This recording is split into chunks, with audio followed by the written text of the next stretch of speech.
ఈరోజు ఈ బాసర గోదావరి ఉధృతంగా ఉన్నందువలన మరి ఉదయము ఈ పీడబ్ల్యూ వాళ్ళు ఈ రైల్వే ఇంజనీరింగ్ ట్రాక్ ఏరియా వాళ్ళంతా ఇదంతా విజిట్ చేసి మరి ఈ ట్రాక్కు డేంజర్ ఉన్నదని చెప్పేసి క్యాన్సిల్ చేయడం జరిగింది. ట్రైన్లన్నీ క్యాన్సిల్ చేయడం జరిగింది.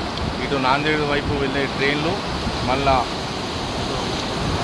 హైదరాబాద్ వెళ్ళే వైపు ట్రైన్లన్నీ క్యాన్సిల్ చేయడం జరిగింది. మరి ఎవరైనా ప్రయాణికులు ఉంటే మీ యొక్క ప్రయాణాన్ని రద్దు చేసుకుంటే బాగుంటుంది. ఇది కనీసం ఒక 2 days ఉండే అవకాశం ఉంది కాబట్టి మీరు ఈ ప్రయాణాన్ని రద్దు చేసుకోండి. చాలా క్లిష్ట పరిస్థితిగా ఉన్నది. మరి బ్రిడ్జికి ఆనుకొని పోతున్నాయి కాబట్టి వాటరు మరి మీరు ప్రయాణాన్ని క్యాన్సిల్ చేసుకోండి. అట్లా రైల్వే అధికారులు కూడా మరి ఆటోమేటిక్గా ఈరోజు ఈ బ్రిడ్జిని చూసి డేంజరస్ ఉందని చెప్పేసి వాళ్ళు దీన్ని క్యాన్సిల్ చేయడం జరిగింది. ట్రైన్లు కూడా మొత్తం టోటల్ క్యాన్సిల్ చేయడం జరిగింది.